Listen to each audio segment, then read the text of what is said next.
Assalamualaikum warahmatullahi wabarakatuh. Selamat malam para sedulur YouTube, ketemu lagi dengan saya Agung Wijanarko. Oke para sedulur, di malam hari ini seperti biasa kita akan ngobrol-ngobrol santai seputaran peta perpolitikan di negara kita ini menjelang Pilpres dan Pemilu 2024 nanti teman-teman. Ini udah akhir bulan Desember ya teman-teman. Sebentar lagi Januari, pemilu serta pilpres akan dilaksanakan di bulan tanggal 14 Februari ya teman-teman 2024. Jadi teman-teman, ini udah merupakan waktu yang akhir ya, waktu yang kritis untuk para pemilih untuk kemudian mulai berpikir ulang tentang siapa sih nanti capres dan cawapres yang akan mereka pilih ya teman-teman. Jadi kalau kita lihat ini saat ini memang lagi masa kampanye, semua pastinya akan yang tadinya nggak akrab sama masyarakat, nggak akrab sama para tokoh religius atau agamawan, tokoh-tokoh agama pastinya sekarang juga akan baik-baik dan berusaha mengakrabi semua. Namanya juga kampanye ya teman-teman. Tapi yang jelas teman-teman, kalau kita sebagai pemilih tentunya kita betul-betul harus saat ini harus menggunakan rasional kita, menggunakan akal pikiran kita, bukan cuman kemudian menggunakan emosi kita. Artinya kalau emosi ini kita cuman kemudian memilih atas dasar senang ataupun nggak senang, ataupun ada warna kesukuan, ada sifat-sifat primordial tentang golongan tertentu, kelompok tertentu. Kayaknya seperti itu sudah saatnya kita sisihkan teman-teman. Kita harus betul-betul di 2024 nanti memiliki pemimpin yang betul-betul bisa memberikan ide dan gagasan serta solusi terhadap masalah-masalah yang mungkin saat ini kritis lagi terjadi, udah mulai terjadi. Seperti dampak resesi ekonomi global, terus seperti saat ini ya udah bulan Desember tapi musim penghujan juga belum datang. Tentunya memang kelompok yang terdampak itu pastinya kelompok para petani ya teman-teman. Para petani ini memang kedepannya memang dampak perubahan iklim yang ekstrim ini butuh negara kita yang memang sebagian besar penduduknya adalah pekerjaannya di pertanian ya, agraris gitu kan. Yang di pedesaan butuh seorang pemimpin yang betul-betul mengerti betul masalah ya, bukan sekedar cuman retorika saja ya teman-teman, tapi betul-betul orang yang memiliki ide dan gagasan yang cemerlang serta mempunyai kredibilitas. Dan juga kalau kita lihat sekarang kan memang selain banyak masalah-masalah besar ya, seperti kasus korupsi yang semakin hari sepertinya semakin memprihatinkan ya. Bahkan terakhir ini kan salah seorang ketua pimpinan komisioner lembaga yang kerjanya untuk menangkap para koruptor, yaitu KPK, malah menjadi kemudian tersangka pemerasan terhadap salah seorang tersangka korupsi. Nah walaupun masih dugaan, tapi yang jelas ini memprihatinkan teman-teman. Begitu juga kalau kita lihat saat ini ya, di berbagai tempat kalangan menengah ke bawah itu justru saat ini memang ketika ekonomi susah, banyak orang yang kemudian berusaha mengadu nasib. Dan kalau saya lihat tuh sekarang banyak kan yang memang yang menjadi meresahkan ini judi online ya. Memang saat ini sepertinya juga banyak orang yang kemudian berusaha untuk mengadu nasib di situ teman-teman. Nah ini memang butuh nanti seorang pimpinan yang betul-betul kredibel gitu kan, mempunyai komitmen untuk menangani semua masalah-masalah yang kompleks banget ini. Dan kalau kita lihat salah satunya adalah Anies Baswedan ya. Anies Baswedan ini tampak sekali memang kecerdasannya, tingkat intelektualitas dia, tingkat kredibilitas dia ini memang betul-betul luar biasa teman-teman. Kalau saya pribadi memang saya yakin Anies Baswedan kalau terpilih nanti insya Allah akan bisa memberikan solusi jalan keluar terhadap masalah-masalah ini.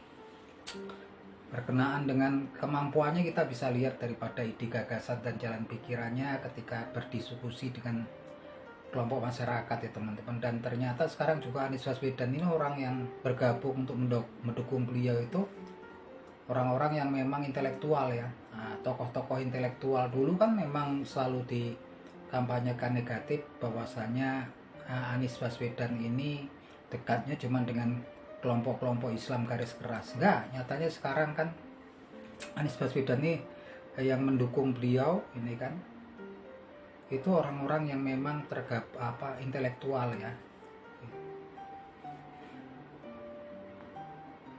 Kalau kita lihat ini salah satu tokoh intelektual yaitu Bapak Leontinus Alva Edison. Kalau teman-teman belum tahu, beliau adalah co-founder, salah seorang pendiri daripada situs Tokopedia ya, yang sangat terkenal tersohor di Indonesia. Ini saat ini menjadi tim suksesnya ya, bergabung join dengan pendukung Bapak Anies Baswedan. Jelas-jelas kalau saat ini memang tampak ya orang-orang yang memang mempunyai intelektualitas tinggi, orang-orang yang mempunyai pengetahuan yang atau wawasan yang luas pastinya akan join dan bergabung untuk mendukung Anies Baswedan. Nah, bersamaan dengan ini teman-teman, ketika ada beberapa pertemuan ini saya sangat terkesan sekali ini kalau Anies Baswedan ini selalu merespon positif ya dari para audien yang bertanya kepada beliau. Salah satunya dalam salah satu pertemuan nanti kita dengar di situ Anies Baswedan menyatakan ide dan gagasannya untuk memberangus atau memberantas nanti judi online yang memang disinyalir masih saat ini juga masih banyak yang melakukan itu karena memang susah ya. Ini judi online ini namanya online, lihat internet juga antisipasinya susah. Nah, ini dia ini ditemani oleh Bapak Leontinus Alva Edison, co-founder Tokopedia. Yuk kita dengar yuk pidatonya. Selama periode 2017 hingga 2022 ada sekitar 157 juta transaksi judi online di Indonesia dengan total perputaran uang mencapai 190 triliun. Sedangkan di Medan sangat mudah menemukan orang yang di sekeliling kita sedang bermain judi online. Nah, bagaimana komitmen Bapak terkait pemberantasan judi online? Silakan, Pak. Ini harus dihapuskan, dengan tuntas, dan ini harus diberantas sampai akar-akarnya dan backing-backing yang ada di belakangnya. Tidak ada pilihan lain. Ini adalah sebuah permainan yang memiskinkan yang sudah lemah. Tidak ada peserta judi online itu yang luar biasa makmur. Tidak ada. Yang ada adalah mereka yang berada dalam status ekonomi lemah, melihat ini seakan-akan sebagai harapan. Dan itu harapan semu yang kemudian seperti fata morgana. Terlihat dari jauh ada, didekati hilang. Jadi tidak ada pilihan lain bagi negara untuk dituntaskan. Ini menurut saya begitu. Lalu, kami memandang, tapi saya mau tanya sebentar, di sini yang pernah ikut judi online ada nggak? Berat. Jangan ngangkat tangan temannya. Ya, ada yang angkat temannya itu. Angkat yang lain aja boleh. Jadi itu, tapi penanganan teknisnya itu membutuhkan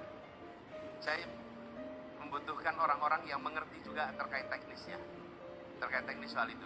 Saya lupa memperkenalkan, saya datang di sini ditemani Pak Tom Lembong. Pak Tom Lembong, boleh berdiri Pak Tom? Pak Tom ini mantan Menteri Perdagangan dan mantan Kepala BKPM. Lalu yang kedua saya temani Pak Leon. Mari Pak Leon, berdiri. Pak Leon ini ada yang pernah pakai Tokopedia? Ini pendirinya Tokopedia. Pak Leon. Kalau menangani secara teknisnya gimana? Judi online itu? Oke, siap.